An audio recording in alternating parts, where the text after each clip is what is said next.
Ho ho ho! Merry Christmas! It's our final show of the year, and to celebrate, we're going to be looking at the work of one of Canada's greatest intellectuals, Jordan Peterson.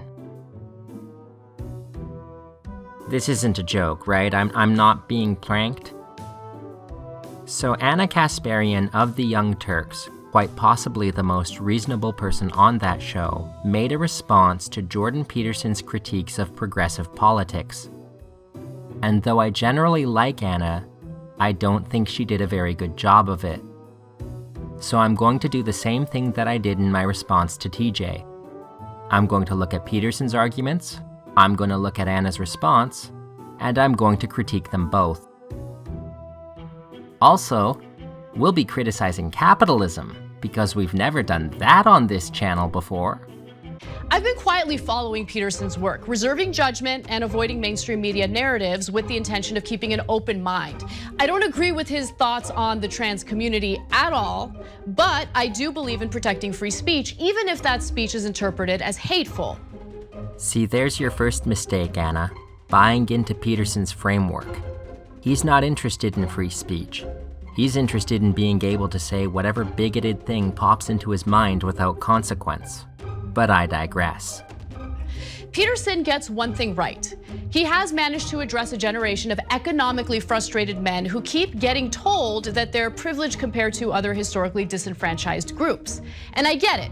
Peterson isn't wrong in acknowledging their frustrations because statistically speaking, men have been falling behind both educationally and financially. The National Bureau of Economic Research found that since 1980, the probability of college-educated men working in a cognitive or high-wage occupation has fallen. In 1980, 66% of college-educated men worked in these jobs. By 2000, the number had fallen to 63%, and the number continues to dwindle. Wow, a whole 3 percentage points. Yeah, I'm really worried about the plight of young men now.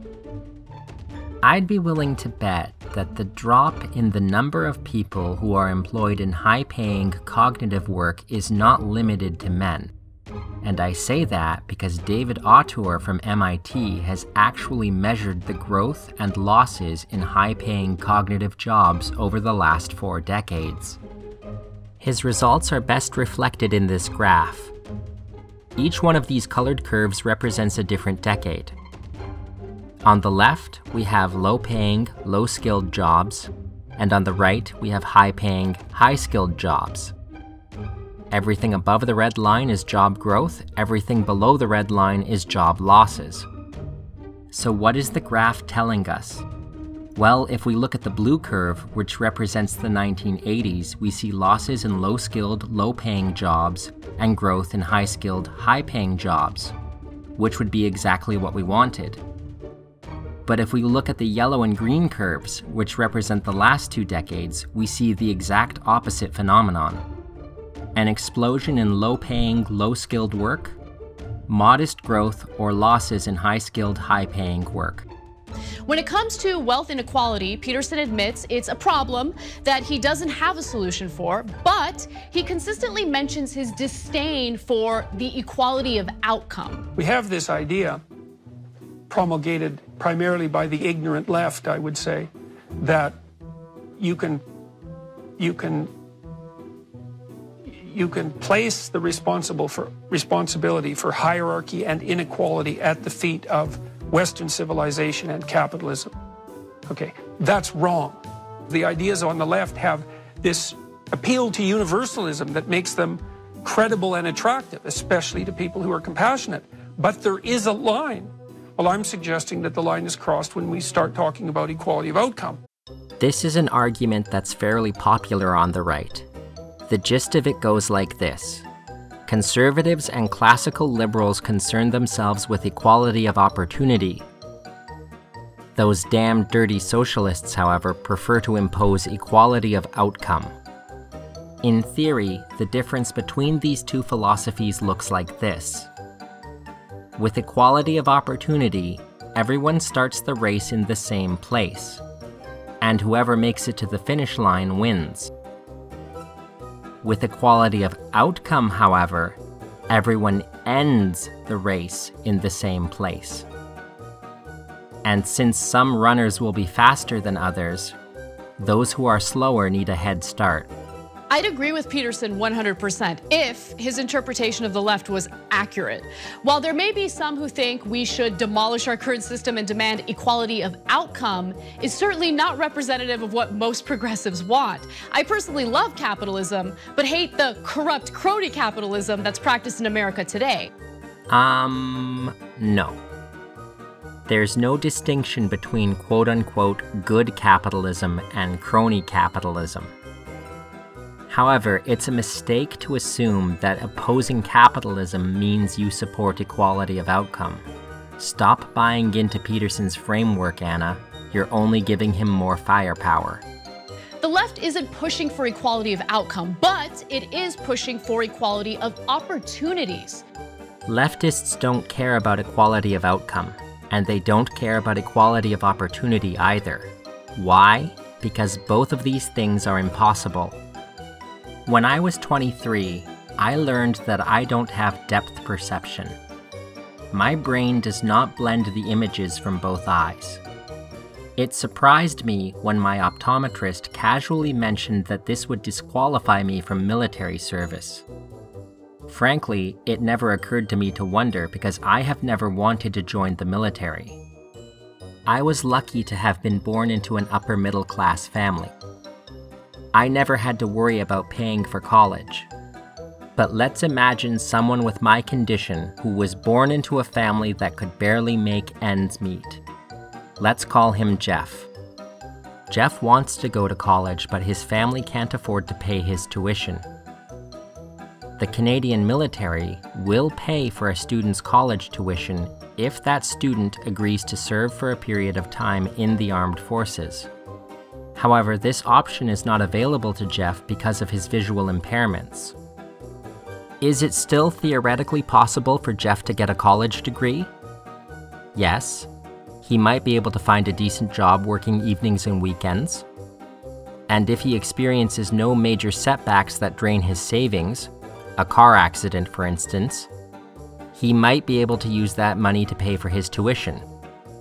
Of course, he will be working evenings and weekends, which means he'll have less time to study, and that's bound to affect his GPA.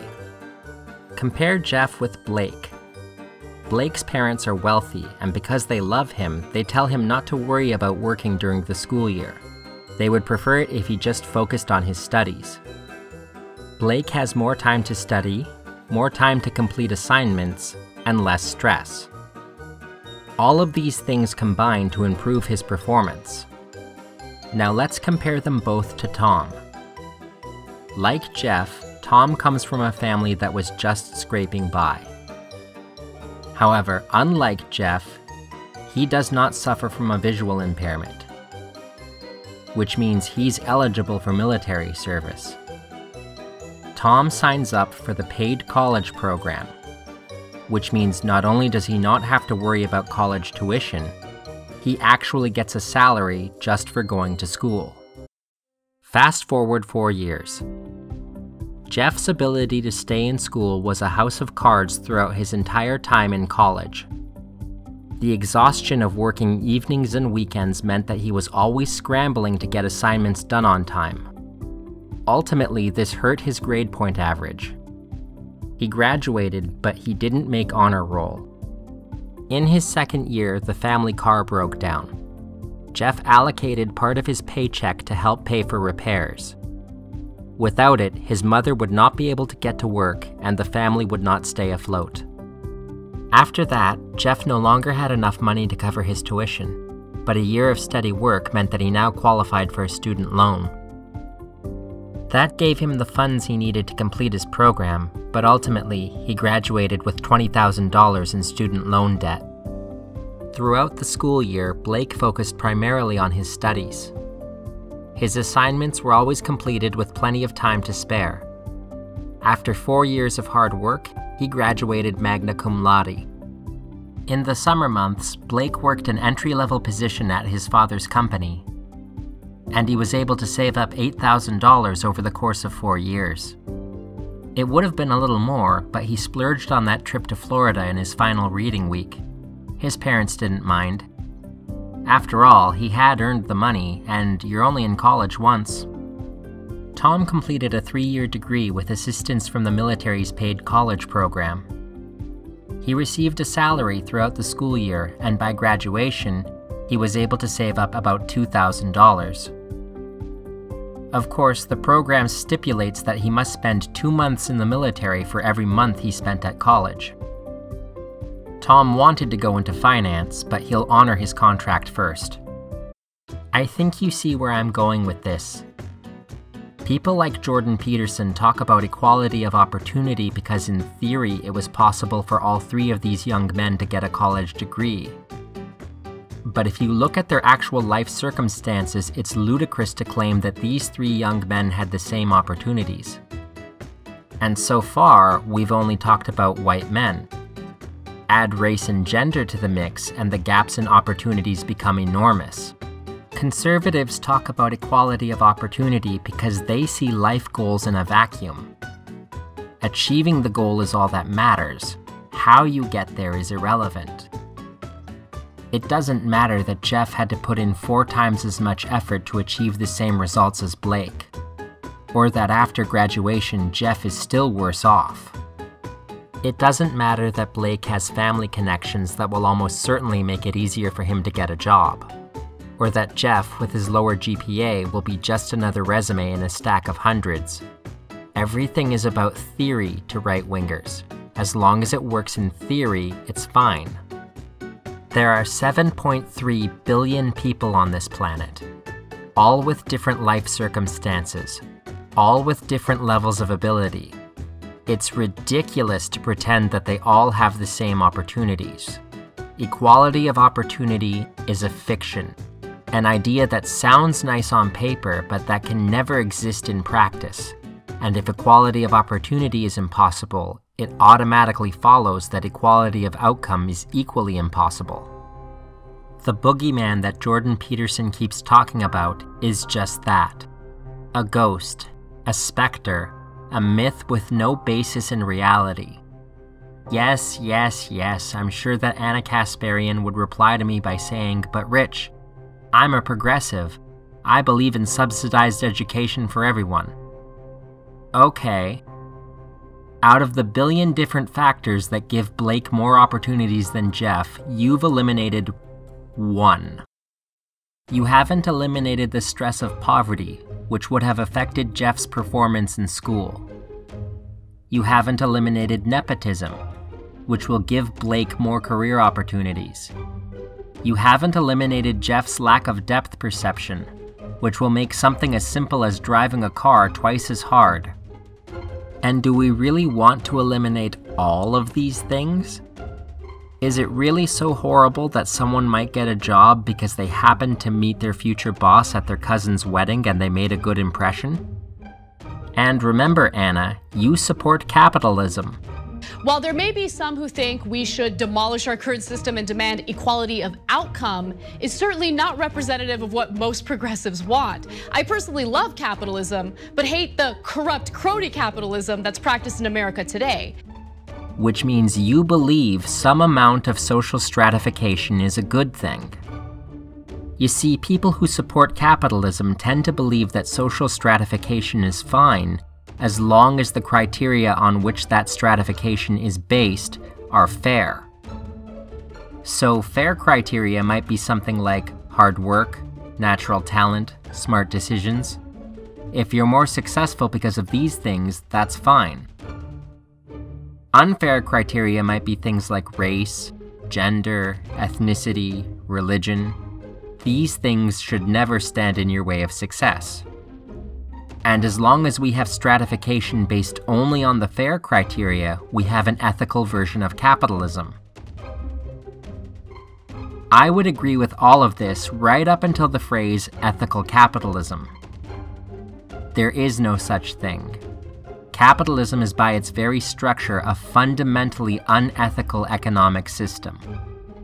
All of this is to illustrate a very simple point, which is that liberals and conservatives both concern themselves with fairness. They disagree on what is fair. For instance, where does family connections belong on this chart? liberals are more likely to put it over here, and conservatives are more likely to put it over here. But both liberals and conservatives agree that fairness should be a fundamental component of a functioning economic system. Leftists, on the other hand, are less concerned with fairness.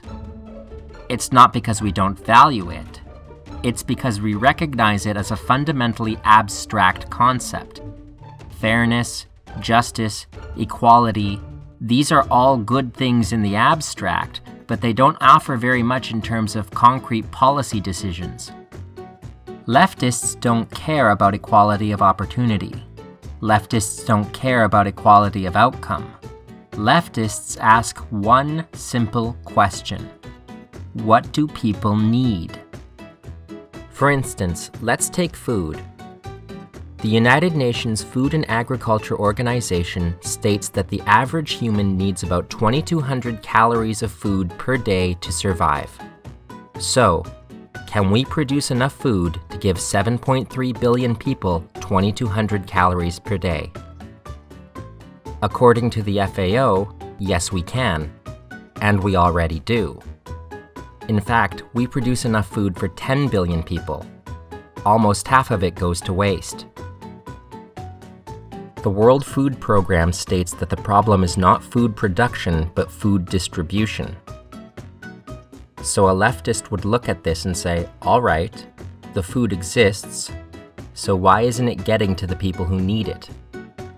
And if you really dig into this question, you'll find that the answer is the free market.